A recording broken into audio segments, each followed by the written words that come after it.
안녕하세요. 하나님의 인의 세 번째 이야기는 보호자 앞에 선 무리입니다. 하나님의 인이 무엇입니까? 하나님의 인은 그렇게 막연한 개념이 아닙니다. 하나님의 인은 성령님입니다. 하나님께서는 그분의 소유의 진리를 위한 표시로 우리에게 성령님을 주셨습니다. 성령님은 우리가 진실로 하나님의 소유임을 증명하고 보증하는 하나님의 도장입니다. 하나님께서는 아담의 타락 이후 사람을 떠나신 성령님을 주실 것을 거듭거듭 말씀하셨습니다. 어린 양이 죽임을 당하심으로 그분이 하늘로 올려지심으로 성령님은 우리 가운데 오셨습니다. 하나님은 믿는 자에게 성령을 주셔서 그분의 것으로 도장을 찍으십니다. 성령님은 우리가 하나님의 자녀인 것을 우리의 영과 함께 증언하십니다. 그리스도의 영이 없는 자는 그리스도의 사람이 아니라고 말씀합니다. 그리스도의 영을 가진 자, 즉 모든 그리스도인이 하나님의 인을 가진 자입니다.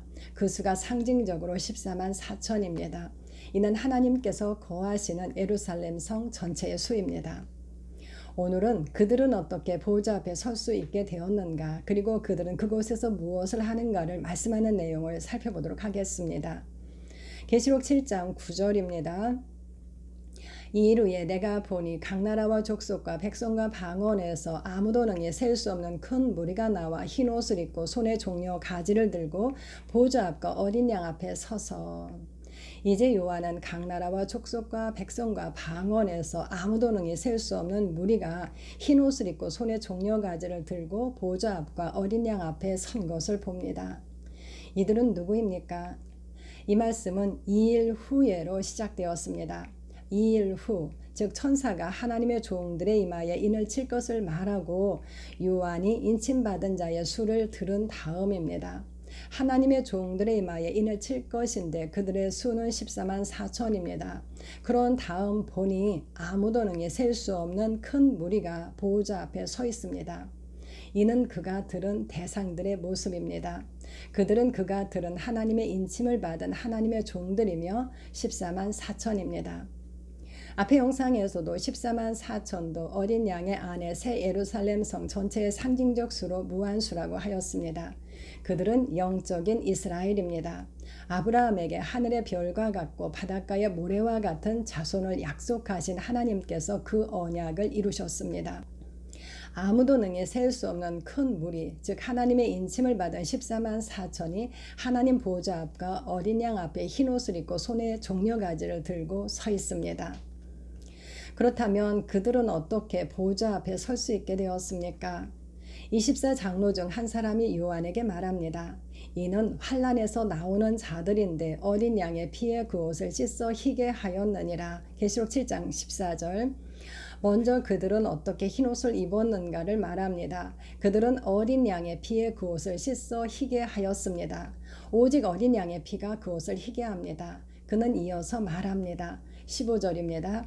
그러므로 그들이 하나님의 보호자 앞에 있고 또 그의 성전에서 밤낮 하나님을 섬김에 그 결과 즉 어린 양의 피에 그 옷을 씻어 희게 하였으므로 그들이 하나님과 어린 양 앞에 있습니다.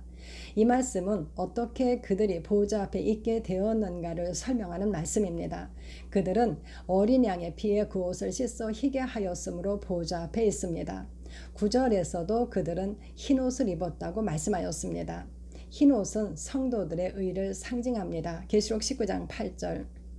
또한 이 말씀은 6장의 마지막 말씀, 그들의 진노의 큰 날이 이르렀으니 누가 능히 서리오의 답변이기도 합니다. 계시록 6장 17절. 어린 양의 피로 그 옷을 씻어 의의 흰옷을 입은 자가 능히 보좌 앞에 설 수 있습니다. 사람은 두 부류입니다. 첫째인과 둘째인에서 두 부류를 말씀하였습니다. 의의 흰옷을 입은 자와 죄의 붉은 옷을 입은 자입니다. 넷째인과 다섯째인에서 두 부류를 말씀하였습니다. 영의 사망 가운데 있는 자와 그리스도와 연합하여 자기 생명이 죽은 자입니다. 일곱인에서 하나님의 진영을 소개하기 때문에 7장을 하나님의 인침 받은 자를 말씀하는 장으로 따로 분류하였습니다. 하지만 7장도 여섯째인의 이야기의 연장으로 볼 수 있습니다. 여섯째인에서도 두 부류를 말씀합니다. 보호자 앞에 설 수 없는 자와 설 수 있는 자입니다. 6장 마지막에서 말씀하는 자들은 공중의 권세 잡은 자를 따라 사는 본질상 진노의 자녀들로 하나님 보호자 앞에 설 수 없는 자들이고, 7장에 인침받은 자들은 성령을 따라 사는 하나님의 자녀로 보호자 앞에 설 수 있는 자들입니다. 오직 어린 양의 피에 그 옷을 씻어 희게 한 자, 즉 의의 흰 옷을 입은 자가 하나님 보호자 앞에 설 수 있습니다. 붉은 옷, 즉 죄의 옷을 입은 자는 보호자 앞에 설 수 없습니다. 그러므로 각 나라와 족속과 백성과 방언에서 아무도 능히 셀 수 없는 무리는 성령으로 인침받은 모든 하나님의 자녀를 말씀합니다. 흰 옷을 입은 하나님의 자녀들은 거룩하고 흠없고 책망할 것이 없는 자로 하나님과 어린 양 앞에 설 수 있습니다. 골로새서 1장 22절. 모든 사람이 죄를 범하였습니다. 그러므로 하나님의 영광에 이르지 못하였습니다. 로마서 3장 23절. 그러므로 의가 회복되지 않으면 아무도 그분 앞에 설 수 없습니다. 의는 하나님과의 관계 회복의 조건이 됩니다. 어린 양의 피에 자기 두루마기를 빠는 자가 생명나무에 나아가며 문들을 통하여 성에 들어갈 권세를 받게 됩니다. 계시록 22장 14절. 그러므로 하나님께서는 구원을 말씀하시되 의의 회복을 계속 말씀해 오셨습니다.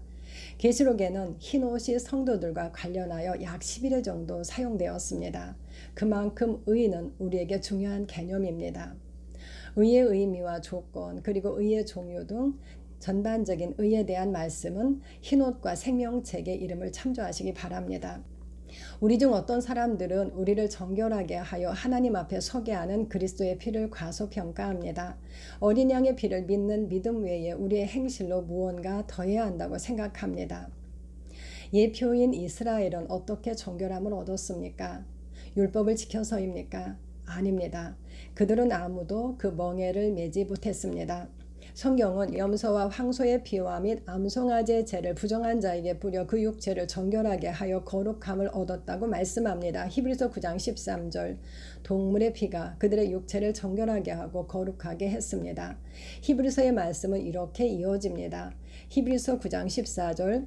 하물며 영원하신 성령으로 말미암아 흠없는 자기를 하나님께 드린 그리스도의 피가 어찌 너희 양심을 죽은 행실에서 깨끗하게 하고 살아계신 하나님을 섬기게 하지 못하겠느냐. 하물며입니다. 하물며 영원하신 성령으로 말미암아 흠없는 자기를 하나님께 드린 그리스도의 피입니다. 그리스도의 피가 어찌 너 양심을 죽은 행실에서 깨끗하게 하고 살아계신 하나님을 섬기게 하지 못하겠느냐고 말씀합니다. 동물의 피를 뿌려 그들의 육체가 거룩함을 얻었다면 흠없으신 하나님의 아들 그리스도의 피는 더욱더 우리의 양심을 깨끗하게 하고 정결하게 할 것입니다. 동물의 피로 그들은 온전함을 얻지 못했습니다. 히브리서 10장 1절. 그러나 그리스도의 피를 담보로 그들은 육체의 정결함을 얻었습니다. 그렇다면 모든 인류의 죄를 처리하신 그리스도의 피는 어떠하겠습니까? 그날 그때에는 이스라엘의 죄악을 찾을지라도 유다의 죄를 찾을지라도 없을 것이라고 말씀합니다. 에레미야 50장 20절.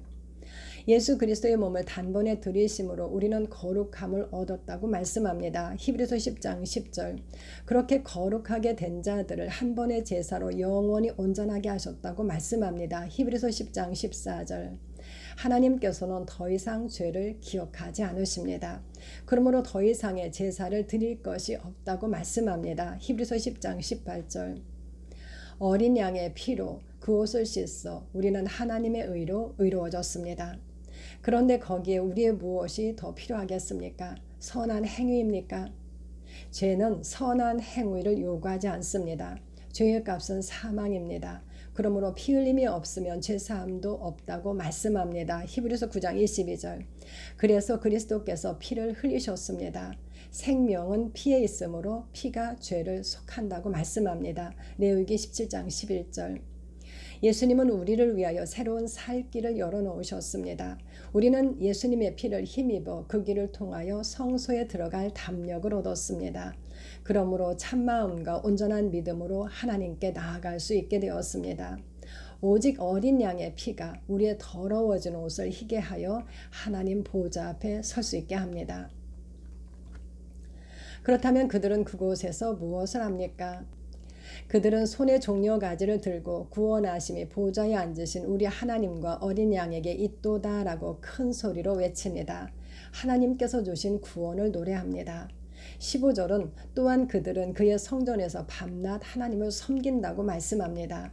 그들은 하나님과 어린 양께서 주시는 구원을 노래하며 밤낮 하나님을 섬깁니다. 일곱 나팔과 일곱 대접에서도 오늘 본문 말씀과 같은 장면이 있습니다. 주님은 두세 증인으로 그 말씀을 확정하십니다. 이 말씀들을 살펴보겠습니다. 계시록 14장 3절입니다.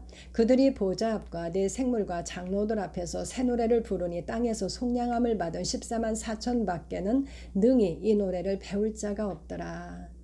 일곱 나팔의 마지막 장으로 14만 4천이 기록된 다른 구절입니다. 14만 4천은 계시록 7장과 14장에만 기록되었습니다.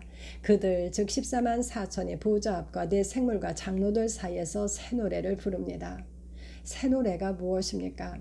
하나님께서는 새 일을 알리시면서 새 노래를 노래하라고 하셨습니다. 새 일은 예수 그리스도를 통하여 이루실 속량입니다. 그렇다면 속량은 무엇입니까? 속량은 값주고 사는 것입니다. 어린 양께서는 각 족속과 방언과 백성과 나라 가운데에서 사람들을 피로 사서 하나님께 드리셨습니다. 계시록 5장 9절. 그런데 그들이 부르는 새 노래는 땅에서 속량함을 받은 14만 4천 밖에는 능히 배울 자가 없다고 말씀합니다. 즉 새 노래는 속량함을 받은 자들만의 노래입니다. 속량함을 받지 못한 자, 즉 구원받지 못한 자가 어찌 구원을 노래할 수 있겠습니까? 당연히 그들은 그 노래를 배울 수 없습니다. 하나님 보좌 앞에서 어린 양의 속량함을 받은 14만 4천이 속량함과 구원을 말하는 새 노래를 부릅니다. 2절에서 요한은 하늘에서 나는 소리를 들었는데 많은 물소리와도 같고 큰 우레소리와도 같은데 검은 고 타는 자들이 검은 고를 타는 것 같았다고 기록하였습니다. 많은 물소리, 큰 우레소리는 큰 소리를 상징합니다. 그들은 그렇게 큰 소리로 아름다운 소리로 새 노래를 부르며 하나님을 섬깁니다. 한 구절 더 봅니다. 계시록 15장 2절 3절. 또 내가 보니 불이 섞인 유리 바다 같은 것이 있고 짐승과 그의 우상과 그의 이름의 수를 이기고 벗어난 자들이 유리 바다 가에 서서 하나님의 검은 고를 가지고 하나님의 종 모세의 노래 어린 양의 노래를 불러 이르되. 일곱 대접에서 말씀하는 보좌 앞의 선자들입니다. 그들은 짐승과 그의 우상과 그의 이름의 수를 이기고 벗어난 자들입니다. 그들은 누구입니까? 우리 형제들은 어린 양의 피와 자기들의 증언으로 짐승을 이긴 자들이라고 말씀합니다. 계시록 12장 11절. 즉 예수님께서 이루신 일을 자기 입으로 고백함으로 구원을 받은 자들입니다. 그들이 유리 바다 가에서 모세의 노래 어린 양의 노래를 부릅니다. 그들은 전능하신 하나님께서 이루신 크고 놀라운 일, 즉 속량을 노래합니다. 3절. 주의 의로우신 일이 나타났음에 만국이 와서 주께 경배할 것을 노래합니다. 4절. 십자가를 통하여 하나님의 의가 나타났습니다. 모든 사람을 구원하시는 하나님의 은혜가 나타나 이제 만국이 와서 주께 경배합니다.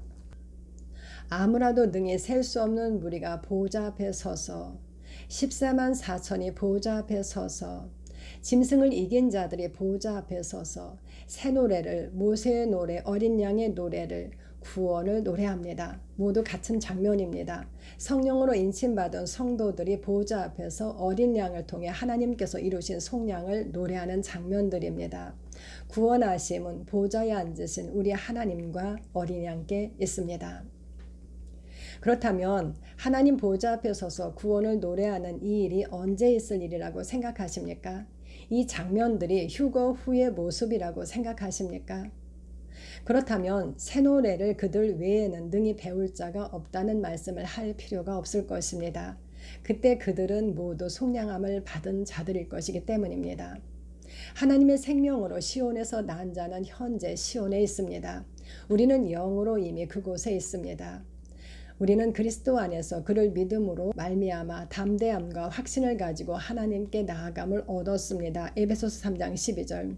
성경은 우리가 이른 곳은 시온산, 살아계신 하나님의 도성인 하늘의 예루살렘, 천만 천사, 하늘에 기록된 장자들의 모임, 교회와 만민의 심판자이신 하나님, 온전하게 된 의인의 영들, 새 언약의 중보자이신 예수님과 아벨의 피보다 더 나은 것을 말하는 뿌린 피가 있는 곳이라고 말씀합니다. 히브리서 12장 22에서 24절. 우리는 이미 이곳에 이르렀습니다. 우리는 우리가 보호자 앞에 모였다고 찬양합니다. 바로 그것입니다. 우리는 영으로 보호자 앞에 있습니다. 4장 보호자 주변을 나눌 때 리즈 하유즈의 글을 인용하였습니다. 그가 성령님을 영접했을 때 그의 영은 하나님 보호자 앞으로 갔고 그는 그곳에서 계속하여 끊임없는 경배를 드렸다고 하였습니다. 우리의 영은 그렇게 그곳에서 끊임없는 경배를 드리고 있습니다. 우리는 하나님의 성전에서 그분을 경배하고 섬기는 거룩한 제사장이기 때문입니다. 그 나머지 사람들, 즉 생명책에 이름이 없는 자들은 적그리스도를 섬기는 자들입니다. 계시록 13장 8절. 오직 사람은 두 부류입니다. 하나님의 인을 받은 하나님의 자녀들과 짐승의 표를 받은 마귀의 자녀입니다. 우리에게 주신 성령님이 하나님의 인이며 우리의 구원의 보증입니다. 그들이 흰 옷을 입고 그의 성전에서 밤낮 하나님을 섬김으로 하나님께서 어떻게 하셨는가, 즉 인침받은 자들의 보호를 말씀하는 부분은 다음 영상에서 나누도록 하겠습니다. 감사합니다.